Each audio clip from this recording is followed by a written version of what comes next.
that is from one of my favorite preachers. His name's Fred Craddock. Craddock taught at Emory University in Atlanta, Georgia. He lived there.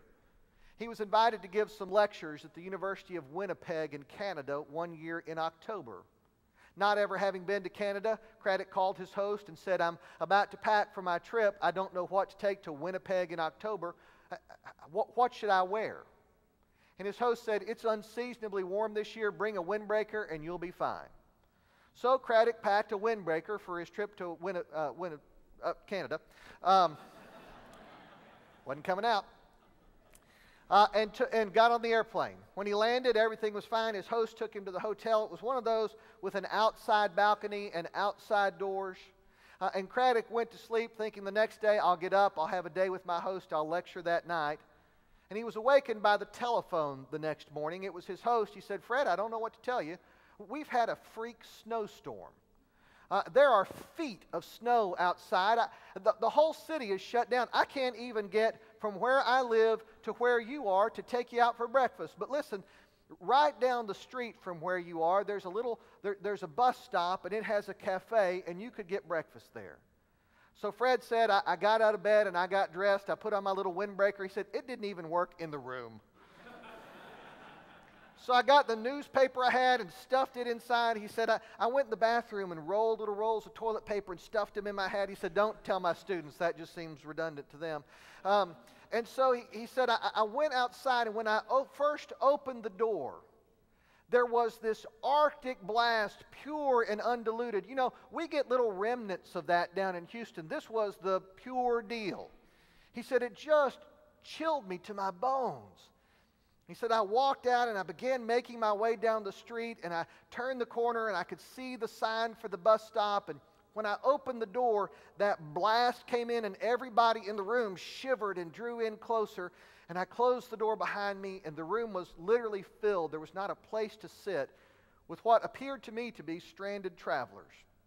But when I closed the door, somebody scooted over at their table and made a spot, so I came and sat down. Pretty soon after that, a man in a greasy white apron came up and said, "What do you want?" And I said, "I'd like to see a menu, please." And he said, "What do you want a menu for? We have soup." Fred said, "Lovely, soup. I always have soup for breakfast. Why don't you bring me some soup?" So the man went back in the kitchen and came back with a bowl steaming hot. And he placed it in front of me, and I looked down at it, and it was gray and had a film of oil across the top, and it smelled awful, and really, it was the color of a mouse. And I thought, how could I eat that? He said, "I'm chilled to my bones. I just put my hands over my little soup stove and tried to warm my fingers up. And while I was doing that, the door opened and the blast of cold air came in and everybody shivered again. And when it closed, there was a woman standing there in a coat with no hat. And somebody at the next table over scooted over, and she came and sat down, and the man with the greasy white apron came out and said, "What do you want?" And she said, "Could I have some water, please?" He said, "Lady, it's a restaurant. You got to order." She said, Could I just have a glass of water? You got to order or you get out. What do you want?" She said, Could I just sit here long enough to warm up?" He said, "Lady, order or get out." So she got up. And when she got up, everybody at the table got up.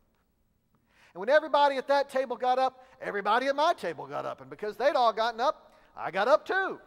And we turned and we faced the door together, and the man in the greasy white apron said, all right, she can stay. I'll give her some soup." So everybody sat back down. He said it was a room full of people, and all you could hear was the sound of them eating their soup. And I looked down at that oily gray mouse soup and thought, if they can eat it, I can eat it. And I dipped my spoon until it was immersed in that oily water, and I put it to my mouth, and it was pretty good. So I had another bite, and it was pretty good. And I kept thinking, I know what's in this. I've had it before, but I couldn't quite place it until I'd finished my bowl, and I was walking to the door, and I looked back at that restaurant full of people, and I said, I know what it is. That soup tastes a little bit, just a little bit, like bread and wine. Blessed are those who hunger and thirst for righteousness, for justice, for they shall be satisfied. Isn't that our story? Blessed assurance, Jesus is mine. Oh, what a foretaste of glory divine. Heir of salvation, purchase of blood, born in His Spirit, washed in His blood. This is my story, this is my song, praising my Savior all the day long. This is my story.